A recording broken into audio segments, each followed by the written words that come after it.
All right, welcome back to the MovieBabble Podcast. This week you've got all three of us. It's myself, Nick, and Brennan.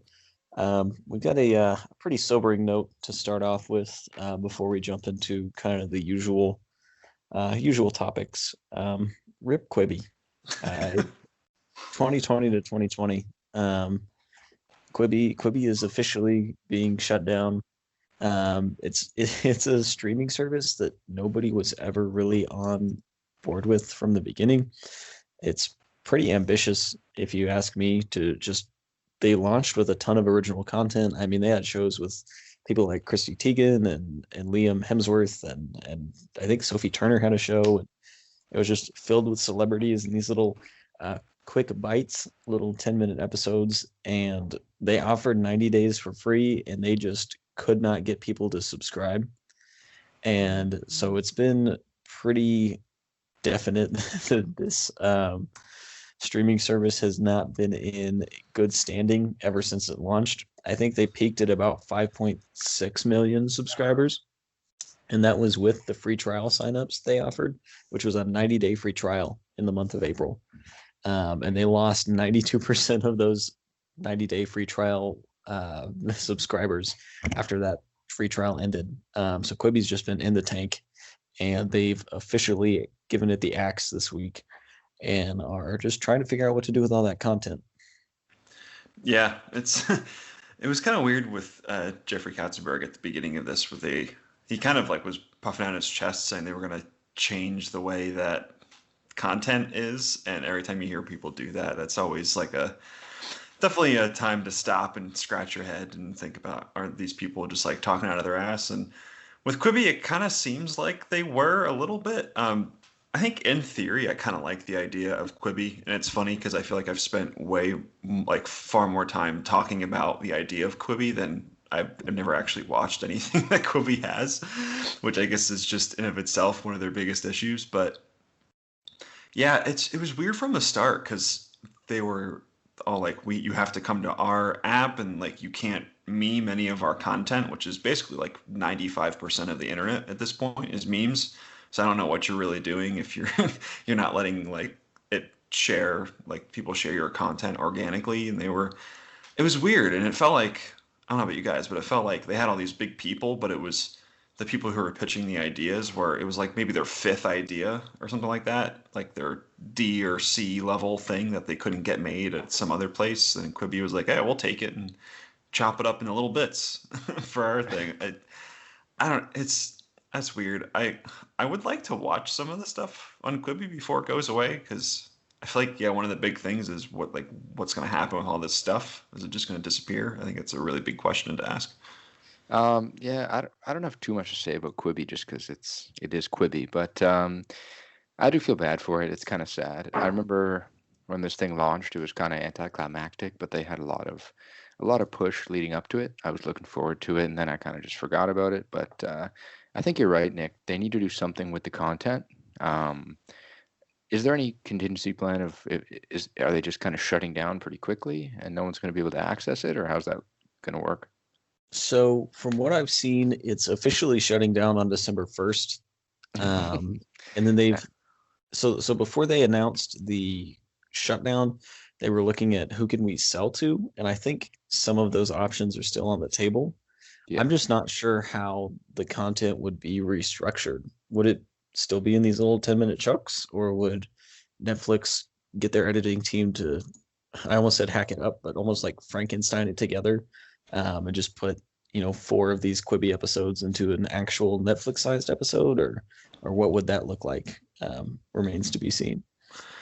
Yeah, and there was the one thing that I was interested in checking out, and maybe I will before Quibi goes away, is that Wireless show. I think it was executive produced by Steven Soderbergh, and Ty Sheridan stars in it, and Ty Sheridan's just trapped. I think it's like he's on the side of a mountain or something like that, and depending on which way you have your phone, you can see like what he's texting, or like he's trying to like message like first responders or things like that, or like you can just watch, you turn it landscape, you can just watch what's happening on the screen. And I don't know, like I feel like Soderbergh is one of those guys who's just always at the forefront of like, yeah, I want to try this new thing. Like he tried to reinvent how movies are distributed for Logan Lucky and also Unsane, and he's just like, I want to try these new things. So every time he gets involved with something new, I'm intrigued.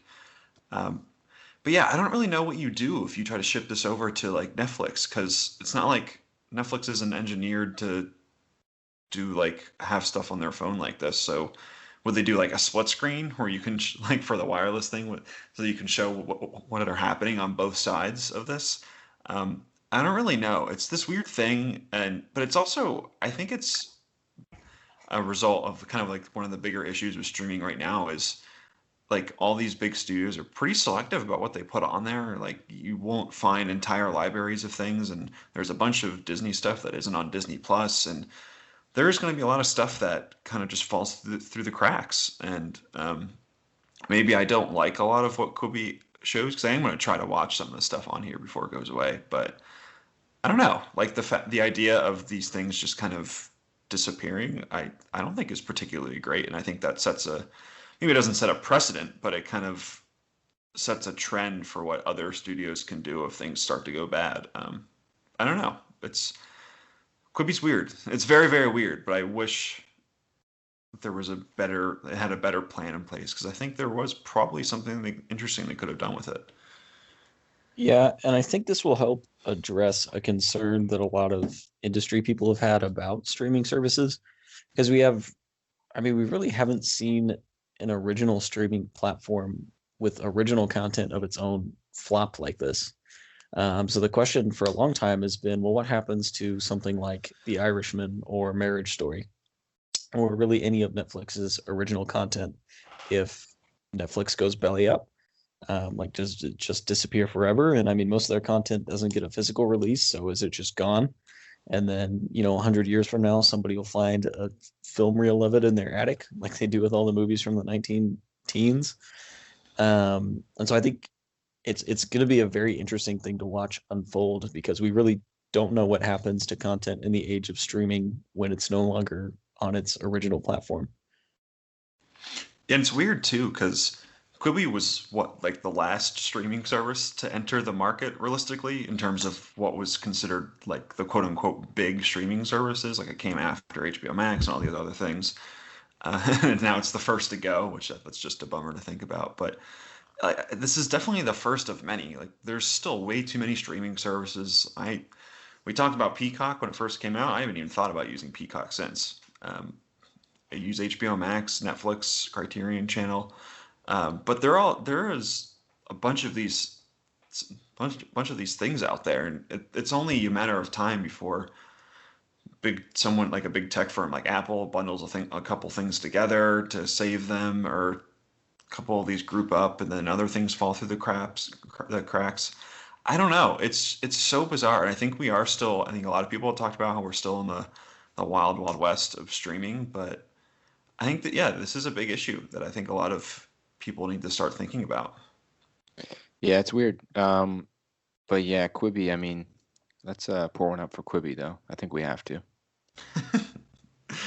I will try to watch a few of their stuff. I don't know.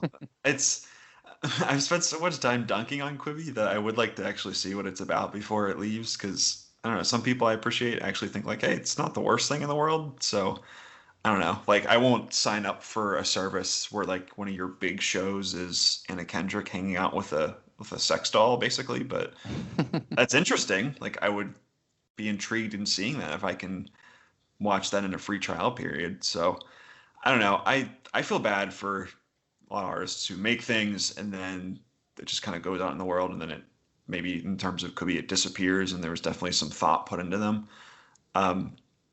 I don't know. It's very, very strange. I feel like I forget who said this, either on Twitter or just the journalism at large, so I can't credit them. But it would have been interesting to see if Quibi was like some kind of studio, like from the start they were at Netflix and said like, yeah, we're going to make these little bite-sized episodes for Netflix, but instead they wanted to be their own app and their own entire thing. And I don't know. It just feels like we didn't really need this, even if they did have some actually really good ideas. Yeah, I heard their not quite a remake, but like their live action rendition of The Princess Bride, where they had just like 5 different actors playing one character and they'd each do like one little Quibi episode, was really good. So I'm interested to check that out in its entirety if it, sees the light of day ever again. Yeah, I think there's definitely some good stuff there. And while it is really fun to make fun of Quibi, because first of all, their name is Quibi, and that's just it's really silly sounding. But yeah, and then he came in, Jeffrey Katzenberg is doing all these things about how they're gonna be a big deal, and then as soon as they don't do well, he just blames the pandemic. And it's like, well, that's not quite how it works, guy. You're leading once again with a show with Anna Kendrick and a sex doll, so that's like your big thing. So let's relax a little bit. But yeah, I feel a little bad for people involved, but I don't know. I think Katzenberg will kind of go away pretty free from this and be able to do whatever he wants next. But I hope this gets figured out because I don't want these things to go away for good. Yeah, I mean, out of Katzenberg's three big ventures, which is like basically reviving Disney from the dead after Walt Disney died, with the movies of the 80s and 90s, and then like starting DreamWorks. This is like his first failure, at least on that stage. So yeah, I mean, Katzenberg's not going away anytime soon. Yeah, it is kind of crazy though. This Quibi lost so much money so fast. They were what, $2 billion was their investment property or something like that. It just they in 2 quarters they got rid of all of that, which is just such an amazing business blunder. It's so bad. It'll be looked at for years to come in terms of just the market and how not to go about things. Yeah, and I mean, it had investors from like all the major studios, all the major like TV production houses. Like people had money banking on this.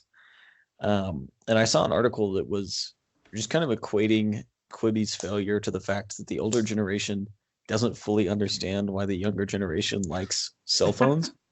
And so it was talking about how, like a kid in particular, right? They go and watch YouTube on their mom or their dad's phone. And it's like the understanding that the old people have is like these kids in their phones these days. What if we had a little Quibi for them? Whereas like the reality of it is like, especially teenagers and kids that have their own phone, like that's the only screen in the house that is uniquely theirs. So yeah, most of the time they'd much rather watch YouTube on the television or the computer, but like that is something that is theirs and theirs alone. And so they go on and watch like PewDiePie for 30 hours on YouTube or like watch Minecraft tutorials. And it's just like such a misunderstanding of like your target audience that watches things on their phone is not watching things because they're just starving for good content. Like a 12-year-old does not care whether or not Chrissy Teigen has her own Judge Judy show. A 12-year-old just wants to watch things on YouTube because they have an hour to themselves in their own little screen that nobody else can have a say in. Yeah, it's true. Like they don't care that you spent whatever, I don't know how much they spent on it, but a lot of millions of dollars on a remake of The Most Dangerous Game with Christoph Waltz, like, right. Like people want to watch unboxing videos, reactions to things, just other video essays and things like that. Like, I don't know, maybe we get to the point where YouTube Premium buys all of Quibi's stuff because I feel like, yeah, like that was Quibi was kind of going after their lane, so maybe they can figure out something to do with it. But yeah, it was a flawed idea, and I really cannot stress enough how bad of an idea I think it was that they kind of kept everything so private because so much stuff, the way that it spreads is through Twitter now, people going nuts and screen grabbing things and them being so adamant and not doing that. I think it was just such a stupid move, especially for something that was the last entrant into the marketplace. It's bad business. It's just bad marketing. So it's really just Quibi strikes me more of, I mean, yeah, you didn't have your crazy good premium content going on there, but it really strikes me as just an awful business blunder first. Yeah, and I think like even speaking of YouTube TV, like they've just quietly shuttered like all their YouTube premium original content too, which is why like Cobra Kai, which is kind of in their biggest program, is now a Netflix original. Oh yeah, that's right. You wouldn't, I've totally not even forgot about YouTube can make the premium switch. Yeah, I don't know. Maybe someone comes around and figures something out how to do with it's like Quibi fell or walked so someone else could run, something like that. Whatever that phrase is, maybe that's what happens. Because I do think there is a good idea in here somewhere, but yeah, I feel like they had every opportunity with all the money they had, and they just couldn't get it come together. So hopefully someone buys all the content so it doesn't disappear, and then we can watch all the oddities that Quibi used to have on other platforms. Yeah, preferably on a big screen if they can ever figure out that transition, but I won't be too picky. I know they don't have a ton of money to put into that switch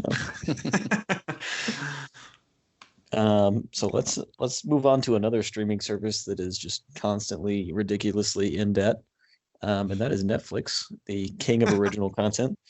So for the top 10 this week, pretty good mix, I gotta say. So Over the Moon, which is a Netflix original, in the number 1 spot, Rebecca in the number 2 spot, Hubie Halloween in the number 3 spot, Yes God Yes in the number 4 spot, as it's was not released on Netflix but has since moved to it this weekend.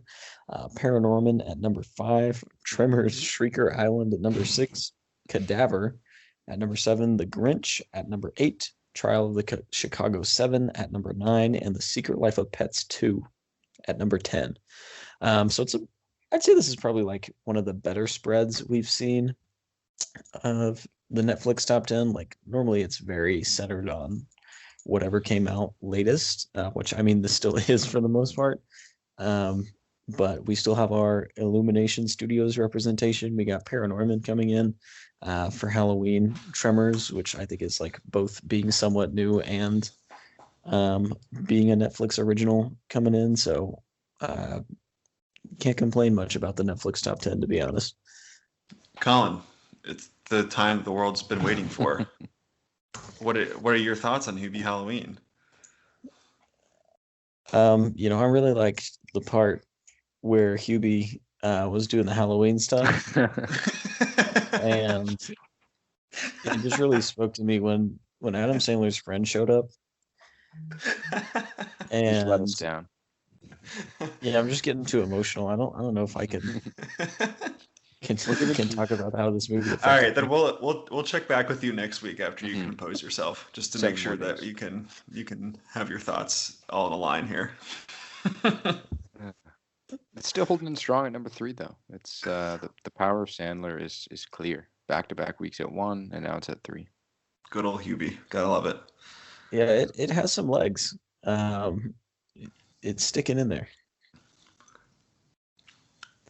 And then Over the Moon was one of their new releases as well, which the poster just screamed like, we want you to think this is a Disney movie. When I saw it on Netflix the other day when I was looking for things to watch, obviously looking for Hubie Halloween. But it seems like a solid play for Netflix because honestly, we see how many kids movies are just constantly in the top 10. I mean, we make the joke about the Illumination movies just always being present, but I think like kids movies and just animation in general is a good place for Netflix to really establish themselves because it just stays in forever. I mean, parents are always just throwing on random stuff for their kids to watch, and so I think it's a good draw, even if I don't think anybody's really going to talk about Over the Moon for too long. It's at least a good, reliable original for Netflix to make. Yeah, I feel like the algorithm, the Netflix algorithm, eventually it's going to be two things. It's going to be true crime and animated movies. That's going to be it. That's all Netflix is going to be in like 2025. But yeah, I agree. They've had a few because obviously all these studios still have their animation arms, and it seems like even in a COVID world, the one thing that still does really well are animated movies with Trolls, the most important movie of the year, and just everything else that's come out. But Netflix is in that interesting zone where they're picking up, maybe not the scraps, but they're picking up these different animated movies that are off the beaten path a little bit, and so some of their things are just not very good. But then you get some really really interesting movies. Like I'm thinking of I Lost My Body last year, which was terrific animated movie out of France, and then you had Klaus, which immediately became a Christmas classic for me. I really love that movie. But yeah, like you said, I don't think people are going to be talking a lot about Over the Moon, but it's a smart business play for them. Yeah, and I mean, I will say it's pretty impressive because they got Glenn Keane to be a massive role in this movie. I believe he's the director, but he is one of Disney's bigger animators from the 80s and 90s and kind of that Renaissance era. So I think like I can't remember which characters he animated specifically, but like The Little Mermaid, Beauty and the Beast, he was heavily involved with a lot of those productions. So it's definitely got some talent to it. And then in Hollywood's never-ending appeal to or never-ending attempt to appeal to China, this is a character that I believe is or the film I believe is set in China as well, so it should play well with their international audiences. And that is Over the Moon. Not really a ton to say there. But then Rebecca was another new release that is in the top 10 this week as well, which it is a remake of a film from the 1940s, I believe. I could be wrong, but it is an older film. And I have not seen it, but if you guys want to comment on it a little bit. Yeah, it's the original 1940, right on the dot, an Alfred Hitchcock classic, which a lot of people consider one of his best movies, and I don't quite think of it that way, but there's a lot of influences on the stuff of his that I really really like. Like in the original Rebecca, there's a ton of vertigo in that movie, and then also just brings a lot of his twisted sentimentalities to it that you see in a lot of that are sprinkled throughout the rest of his films in terms of relationships and just like a dark, just underbody just bubbling up to the surface. It's a really good movie, and I actually checked it out for the first time this week too. So that's probably the only good thing I can say that for the reason that there is the existence of a new Rebecca, because it made me watch the original, because this new one is a giant turd. It's it is really bad. Um, it makes the most obvious like choice at every turn. So there's a really good example of this. So in the original movie, when after Maxim de Winter and Joan Fontaine, I forget her character's name, but Laurence Olivier and Joan Fontaine, when they go back to the big Manderley estate, there's a big rainstorm that comes, and it just showers down on them as they have the convertible top back, and it's like, oh yes, foreshadowing. Bad things will happen as they're preparing on their wonderful entrance, what was supposed to be wonderful entrance to the estate. And in this movie, it does not rain. They come up to the front of the house. It's all wonderful, and then there's like a cutesy little bit of shower as they're about to go inside. As like this is so hilarious when we're in our new home together. Aren't we so happy? And like just little moments like that, it just kind of shows that they don't really, or the director Ben Wheatley, I don't think has a strong grasp on like the ideas in this movie. Everything is very superficial on the surface, and I don't think the acting. Armie Hammer and Lily James are both delightful, but I just don't think they're given a lot. They're given a lot to work with here, and they're just kind of stranded doing kind of just not great work. But yeah, it's a real bummer. It's a slog to sit through, and it's just not particularly good and uninteresting to me. I would just go back and watch the Hitchcock movie because it's really good, and this one isn't. Just because this is kind of high profile in terms of 2020 releases, I will watch it pretty soon. But I think I'll probably be in the same boat as you if I don't enjoy this. The good thing about it is that I will be checking out Alfred Hitchcock's for the first time as well. Yeah, it's one of those remakes where it doesn't tell the original story beat by beat, and there's a few changes in there, and it switches the ending around a little bit too. But all those changes, because it's a pretty on the surface movie, and it doesn't have a lot of those really just devilishly good subtextual elements that a lot of Hitchcock movies have, and especially Rebecca, that a lot of its changes just seem like they just were making changes just to have changes, so that people weren't saying, hey, this movie is exactly the same as the original, because they don't really add anything new, and they're not really interesting. They don't really add anything different to here. There's not a particularly different spin on everything. It's in color, so it looks nice, I guess, even though the black and white cinematography is incredible in the original, but it's pretty to look at. There's some pretty people on the screen, but yeah, it's just kind of a dud. It's sort of there, And those are especially with remakes, the movies that I just really cannot stand. It's just it bothered me. It's kind of funny too, because the director Ben Wheatley, he did a movie a few years ago that I liked quite a bit. It's called Free Fire, and it's basically just a shoot 'em up movie that's in an abandoned warehouse with like Brie Larson and Armie Hammer, and Charlton Copley is in there too, and it's a really really funny movie, and it's just the shoot they're like passing off, they're doing like a trade and it goes wrong, and so it's people shooting at each other for 90 minutes, and it's really funny because they're just crawling on the ground and just like yelling fuck because they're like on like they accidentally crawl over glass and stuff, and it's really funny, and it's a really really good movie.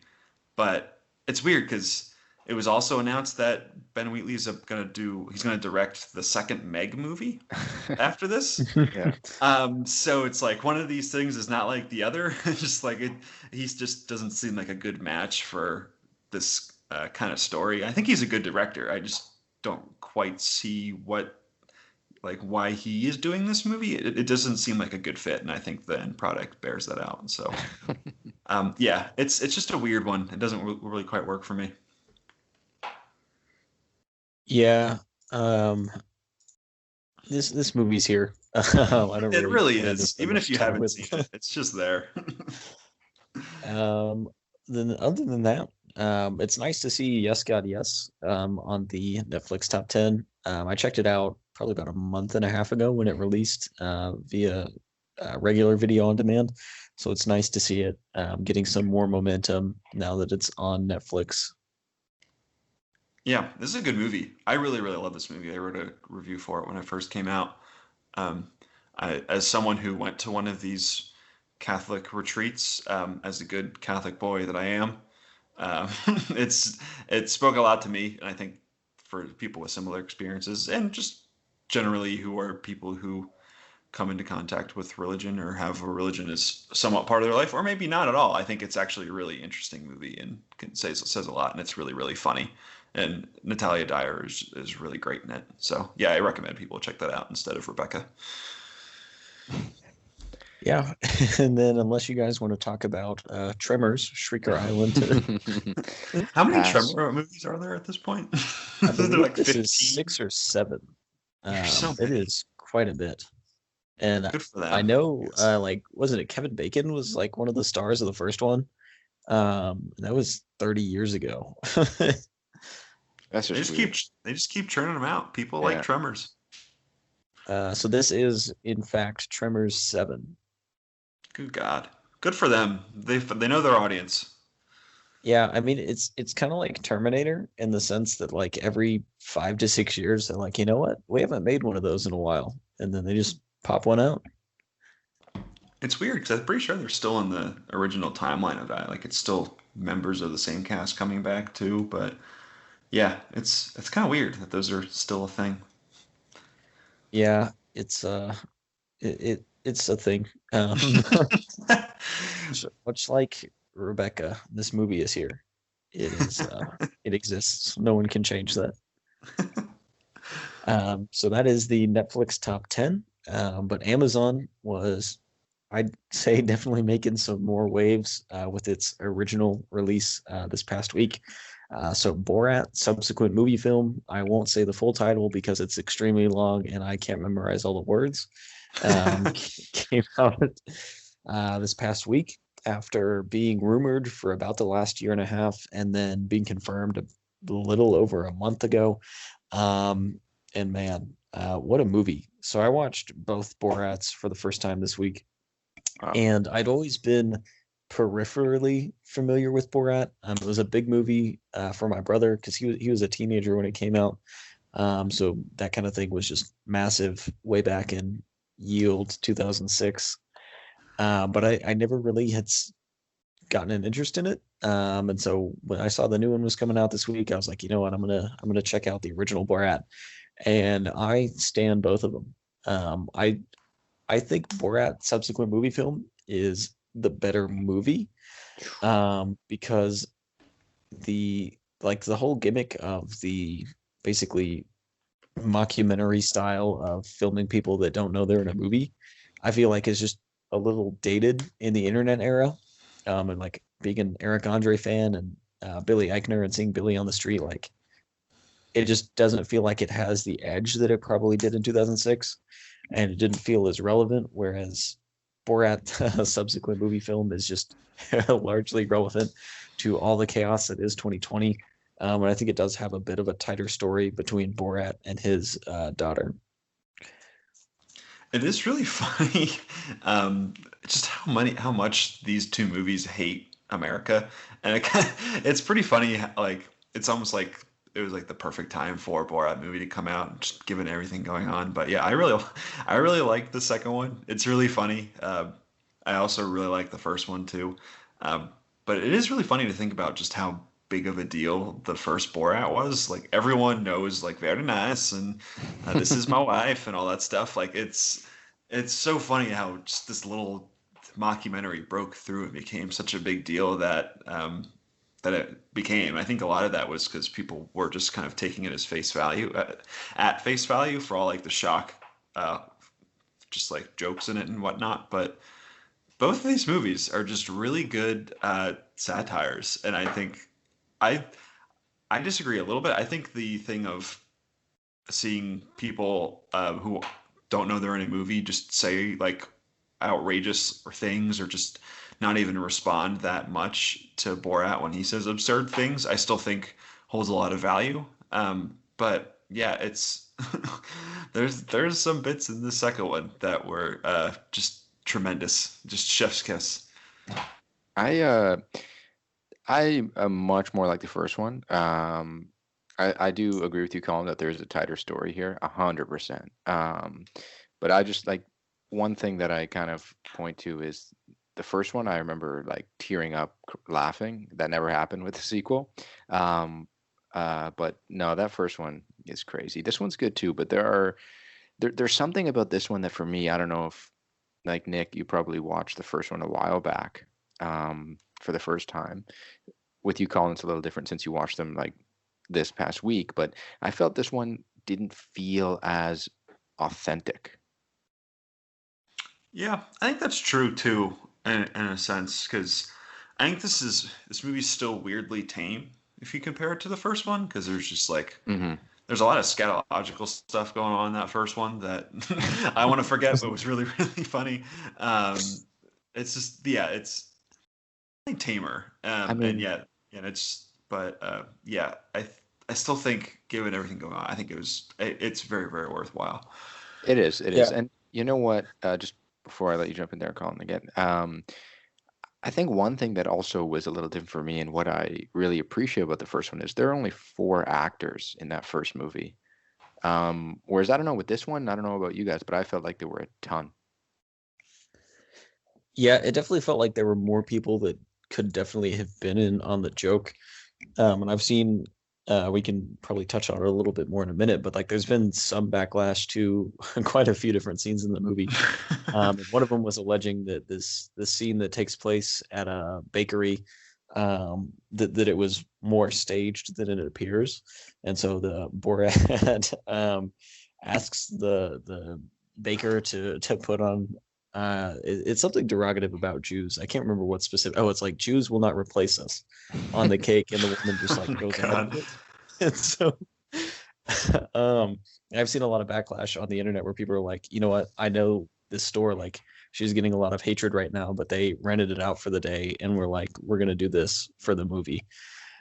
Um, so there's definitely a lot more questionability to like how Mhm. much was real and how much was staged. And I think like the other issue is that with this movie, and you see it at the beginning of this film, and then Sacha Baron Cohen's talked about it in interviews, is that he really had to be Borat playing other characters, Yeah. because just coming out as Borat, I mean, so many people were recognizing him, and I mean, people have been talking about this movie for years and wondering when it's going to happen, like what's it going to look like. And so as soon as he steps out into a street, even if he's just in Galveston, Texas, with the mustache, people were just flocking and really ruining the anonymity to it.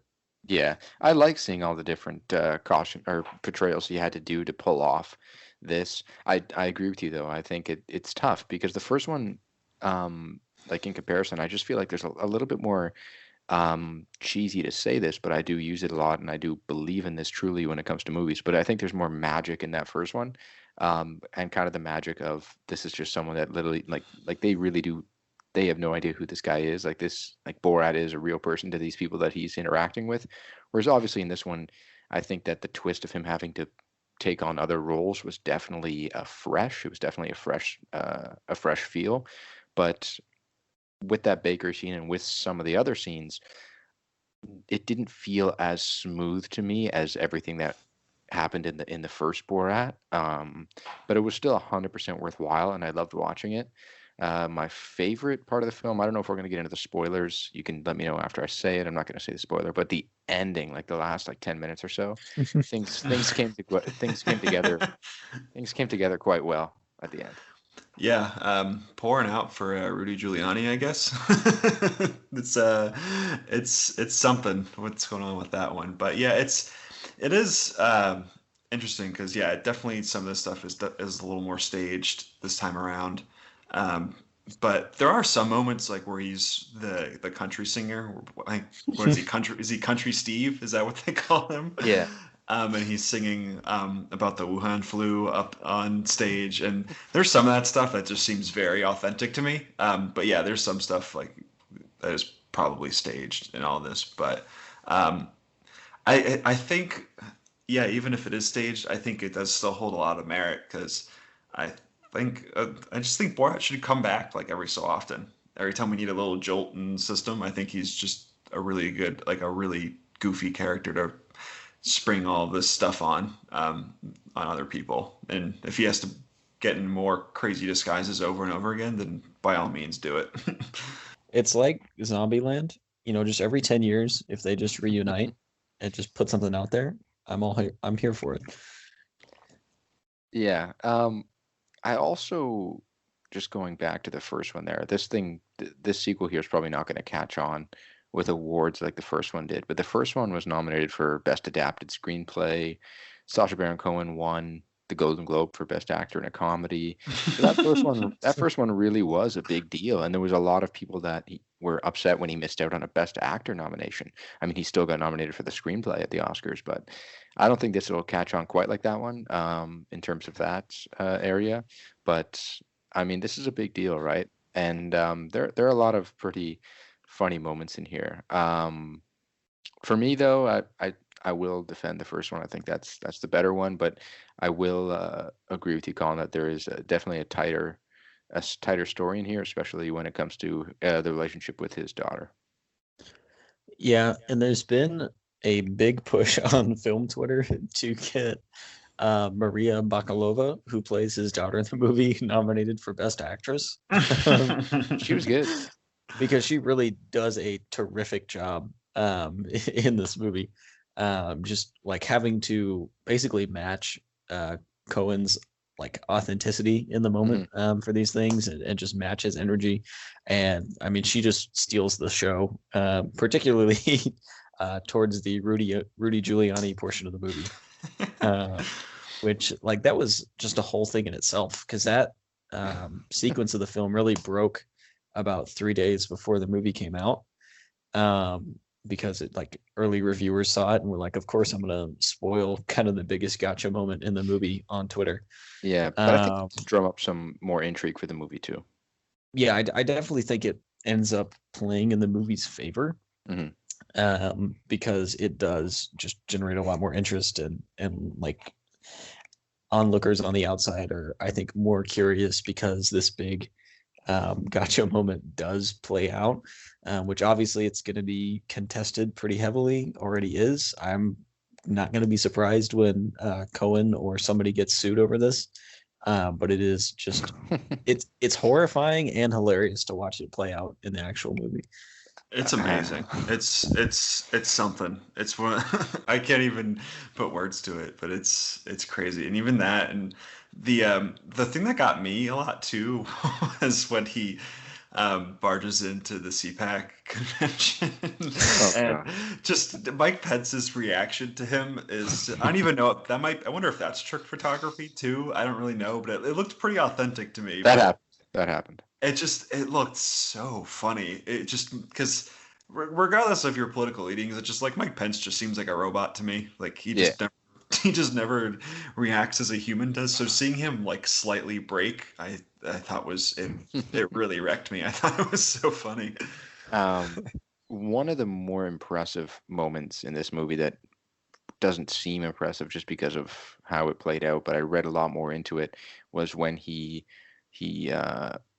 stayed with the two guys for a few days in quarantine, and he said that was the hardest acting he's ever done because he couldn't break character for days.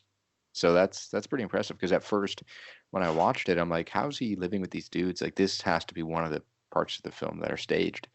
But no, he really pulled it off, and that's got to be difficult. Yeah, there was a few things I was thinking about through that scene where it was like, one, I'm just horrified for the state of the world if these kind of people are out there just being like, oh yeah, Democrats are like the worst thing I've ever seen in my life. And then the second part where it's like, wow, like they don't know who Borat is, and they're just letting him do whatever. They're going looking for QAnon stories together. It's Yeah. It was amazing. And then there's the whole montage in there. And he's hitting the virus with a frying pan.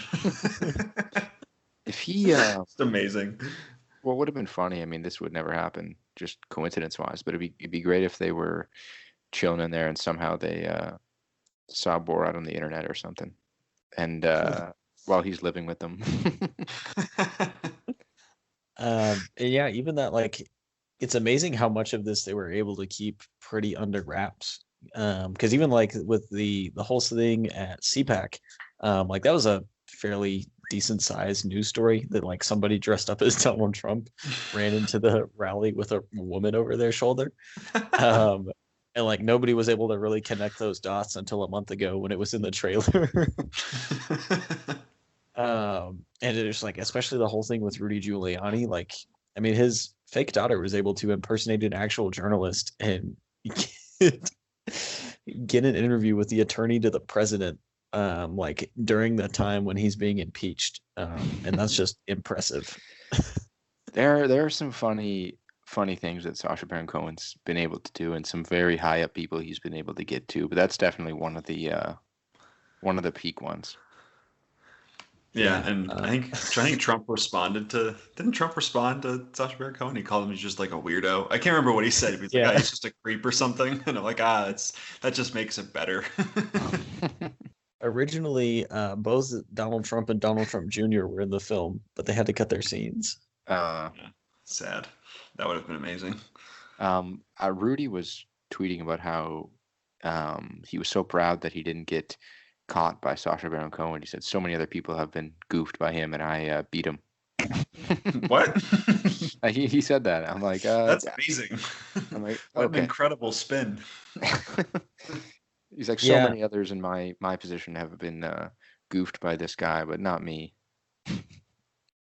The thing is, like, I don't think it's really going to hinder Giuliani's career that much, because tons of stuff like that have come out about the current administration and it's done nothing. So I feel like he's always been a questionable dude as well. Yeah, I mean, like, there's nothing that's like completely illegal that's happening, but it's very, very questionable, and there's not a lot of like, oh well, we can't tell exactly what Giuliani was doing. Like, everything's pretty obvious what's happening in that hotel room. But yeah, unfortunately, I don't think it's going to damage him for more than the weekly news cycle. Yeah, and I think that's kind of what makes Borat so good as a character, because I think maybe there have been some people who say, like, is it a good idea to make fun of Kazakhstan in order to do this satire? And maybe that's a discussion to have. I think that's a worthy critique, maybe. But just the fact that, like, Giuliani can probably get away with it, and the administration's done so many different things, and just nothing's really happened. It's to have Sacha Baron Cohen come in, just basically just to like a bomb in the middle of the situation, and just bring, like, ratchet the absurdity up to an even higher degree than it already was. It's just it's so good. It's weirdly one of the few unifying things right now where it's like, yeah, Borat's just great. Yeah, and to close out our Borat section, I will attempt to read off the entire title of this movie. So those are all our thoughts on Borat Subsequent Moviefilm: Delivery of Prodigious Bride to American Regime for Make Benefit Once Glorious Nation of Kazakhstan. One little quick point. I forget if I said this on the show last week or not, but you got to go back and watch the 2007 Oscars, because the lady who presented the nominees for Adapted Screenplay had to read out the entire title. And it's like, what was the original one? It was Borat. Oh no, it's Yeah, pretty long. don't even try to do that off the top of your But head. she had to read it all in this like very professional Oscar-y voice. Absolutely hilarious. Borat: Cultural Learnings of America for Make Benefit Glorious Nation of Kazakhstan. Exactly. Yes, so those are Borats.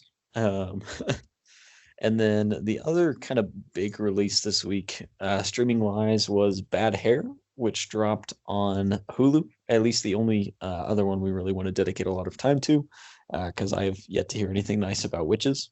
But Bad Hair is a movie that's just like the title. It's about hair that is bad. It's like, I don't want to get into too big of spoilers for it, but it's basically like a demon possessed weave. And Nick and I caught this at Sundance, which was pretty cool. This was at least the last thing I saw. I don't believe it was the last movie you saw before the end of the festival, but it was part of our Sundance routine. And now it's released, supposedly with a different ending than the one that we saw in January. So I'm curious to check it out just to see what the shift was. But at the very least, this movie was a really interesting concept, even if it hasn't stuck with me as much as some of the other movies I saw, even some of the other horror movies that I saw at the festival. But it's just like this really campy, bizarre, like mix between a slasher and a body horror film, that I think works well enough for a late night B movie. Yeah, this was, I think, from my perspective, this is a good example of what watching too many movies at Sundance can do to you, because we saw this at a midnight showing. I was exhausted. I was out of it. By the time, I don't even remember what happened at the end of this movie. I would need to watch it again, but apparently I would be watching a different movie because they changed the ending. But before I could like give strong opinions on the movie itself. But what I can remember from when I was asleep or awake, I guess, is that this was, in its first two acts, are really good, if very uneven. Just a good old fashioned psychodrama that reminded me a lot of stuff from the '70s, and I think Justin Simien said as much when he got up there and introduced the film beforehand. But yeah, a lot to say about black culture. Obviously, the weave and hair. It's a very interesting topic that I think people will continue to discuss in black culture moving forward. But I think this is an interesting addition to that. And yeah, there's a lot of stuff that there's a few things when they're showing the hair going, like they're putting the hair in the lead actress. It just looks really painful, and the sound design is really, really good. That's one of the few things I remember from it. But yeah, I want to check this out and see what changed and get a stronger opinion on it. Yeah, I'm really curious. From what I understand, and we talked about this a little bit before we hopped on, but was that they changed this movie in the way that the original Little Shop of Horrors from the '80s was changed, the original film adaptation, where it was like evil wins in the end and Audrey destroys the world, where they kind of lessened the ending of this so it wasn't as severe as what we saw back in January was. Yeah, it's definitely. I think Justin Simien's a really interesting guy, and obviously he's done Dear White People for Netflix, and he's a really interesting voice. So I think I would implore people to check it out, even if I'm probably not the best person to say that since I fell asleep during the middle of this movie.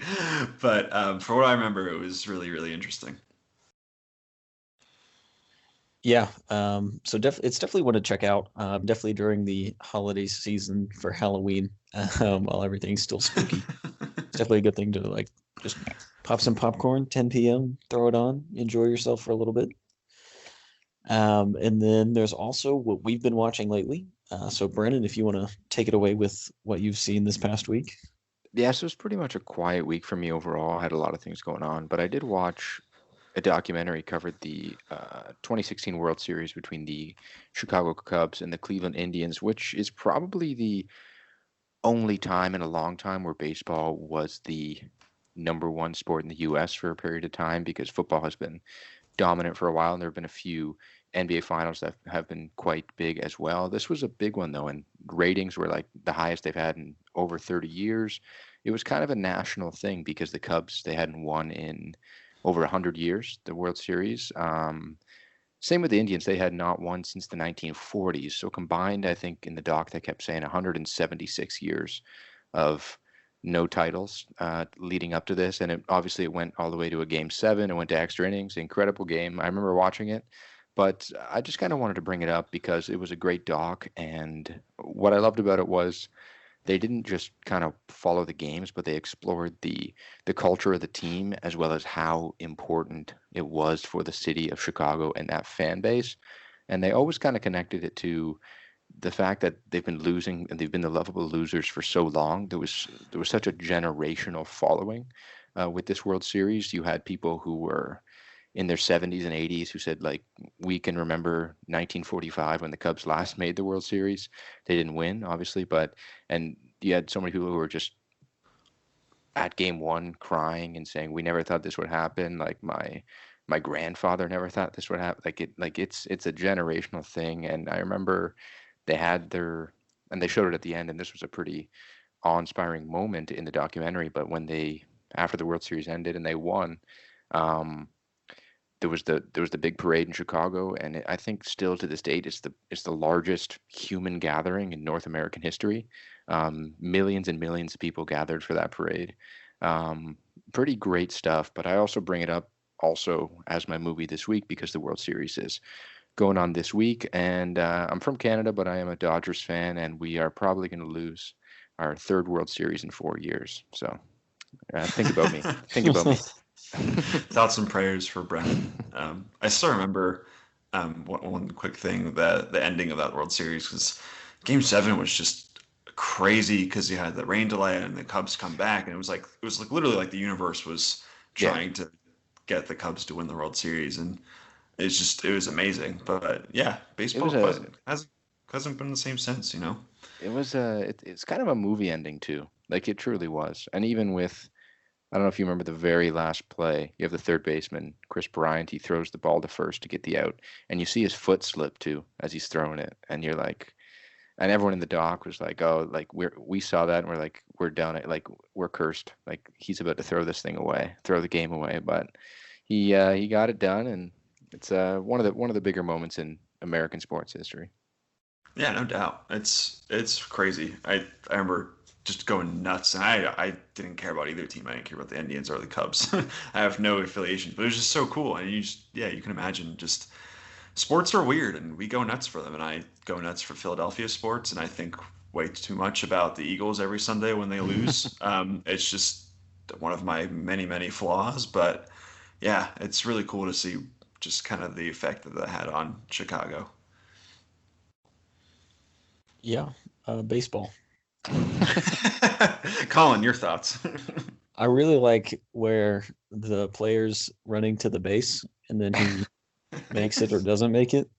For me, that's my favorite part. I haven't seen a ton of stuff this week, but I had a pretty good spread. So I watched the 1958 version of Dracula the other day, which is, in my opinion, the best on-screen interpretation of Dracula. And it's probably Peter Cushing and Christopher Lee's most well-known collaboration that they did together. So they collaborated something like 22 times over their careers, mostly in horror movies. But when Hammer Films and just really the British film industry really got into a lot of the classic monsters that Universal had done in the 20s and 30s, Dracula was one of their biggest hits. And I mean, this 58 version of Dracula it slaps. It's just solid. Like, there's really good effects for 1958. It's really just kind of blood curling and horrifying, and Christopher Lee is just always hanging on the edge of the frame, ready to kill somebody. So it's a good time. I recommend it if you're still trying to find some stuff to watch for Halloween. And then I diverted from my Halloween Spooktoberfest and did Galaxy Quest last night, which is just phenomenal. I forgot how much I love that movie. It's just an all-star cast like out there having a good time. They know they're being campy. Alan Rickman is just hating his role in every scene, and it's wonderful. I think it's easy to forget that like Tim Allen used to be one of the most like charismatic and charming actors back in the 90s. And just like seeing him cheesing it up while he's being basically Captain Kirk from Star Trek is a good time. Sigourney Weaver, who just like all her lines in this movie are just terrific. Like there's one point where she's yelling about the fact that her only job on the ship is that she repeats whatever the computer says. And she just says, "It's a dumb job, but it's mine, so I'm going to do it." And Sam Rockwell is just like crying and worrying about being killed the whole movie. It's just phenomenal. Cannot recommend Galaxy Quest enough. I think that might be my favorite, my third favorite Alan Rickman performance, because you have Snape, and then you have Hans Gruber, and then it's probably Rolling Galaxy Quest is next. He is so good in that. He just hates everything the entire time. It's amazing. Yeah, it's just such a good movie, and it's lampooning just Star Trek. And I've never been a huge fan of Star Trek, but even at that, like it just lampoons the culture around that kind of show on and off camera, and just like the idea of being kind of a washed up celebrity, and like what do you do when the only thing you're worth is basically nostalgia. And I think it's just like really relevant in that regard as well. Yeah, it's terrific. I've never seen the 1958 Dracula, but I want to check that out too. I gotta figure out my the rest of my spoopy movie watching for the next week. I believe it's on HBO Max. I'm a purist, so I own it. Because nobody, if HBO Max disbands like Quibi, they're not going to be able to take away the horror of Dracula. I agree. I agree with you.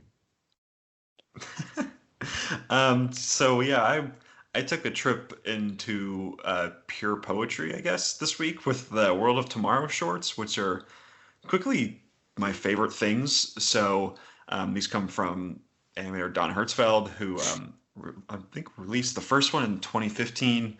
The second World of Tomorrow short came in 2017, and he just released the third one a few weeks ago.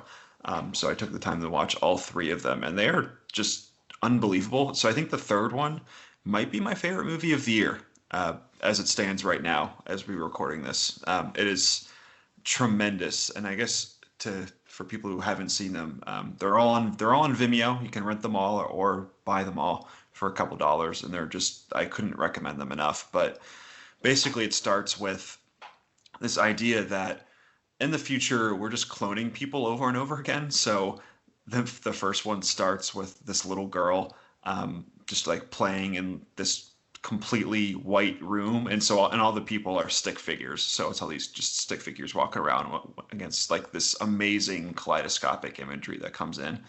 But she is voiced by Don Hertzfeld. I think it's his baby niece, and he just recorded her saying things when she was playing and cobbled together voice stuff to make her a character, and she's just unbelievable in the shorts. But she gets a call from the future from her third generation clone, and in the future they just clone new people or old people, I guess. So you go into the future, and there's like fourth and fifth generations of the same people, and like your brain is on these hard drives and just uploaded into different consciousness. So it's just like this crazy hard sci-fi, and it's just three shorts that just kind of ruminate on life and time and basically just everything you can ever think of. And it's just amazing because it's these stick figures that are just in these unbelievable landscapes, and it's so funny. And just really, really deep. And there's one line that comes out of the third one where it says time is a prison of living things, and it's just like, well, I don't know what else to do with my life after that. That's just unbelievably deep. And so that's all of these three shorts. But I don't really want to go into any really specifics of any of these because for one, they're really hard to explain because they're jumping back and forth in time and things happening in the future, then happening before we meet up with Emily, the kid in the first one, and it's jumping all around and things like that. But yeah, I want people to experience these and just kind of go in and just kind of get swept up in it all, because they're kind of the most amazing things. I really can't stress it enough. I think they're so great. So I hope people check them out. Yeah, they definitely sound really interesting and unique. I mean, they don't have Alan Rickman in them, but it is so crazy. It's just these stick figures, and they're just saying the most profound things ever. And afterwards, after you watch one, I think the first one is like 16 minutes, the second short's 22, and I think the third one's over 30 minutes. But yeah, once you get to the end of those, you're just like, well, I don't really know what to do with my life anymore. I think these shorts just kind of said it all, and they're also just really entertaining and really funny. There's one, I guess I'll spoil this one thing. It's not really a spoiler, but in the third short, the lead character David, he gets a transmission from a future Emily clone, like a couple years or many years into the future, but his brain hard drive doesn't have enough storage in it to download the full message, so he has to constantly get rid of skills that he has to read the whole message and figure out and go on his quest. So at one point he has to uninstall his walking feature, so he's just crawling all around on this otherworldly planet trying to figure out what this clone is telling him. And it's all this crazy stuff where he's just, oh my god, it's so touching and it's so weirdly funny. But yeah, if you haven't checked them out, I strongly recommend it, because I don't really know what could come by this year and beat the third one for me in terms of my favorite movies of the year. But yeah, they're really terrific. Nice. And that is the MovieBabble Podcast for this week. We'll be back next week talking about more movies. Who knows? Maybe Borat 3 will have come out by then. And we'll be over with spooky movies, so should be a little bit of a different landscape. But remember, you can always check us out online at moviebabble.com.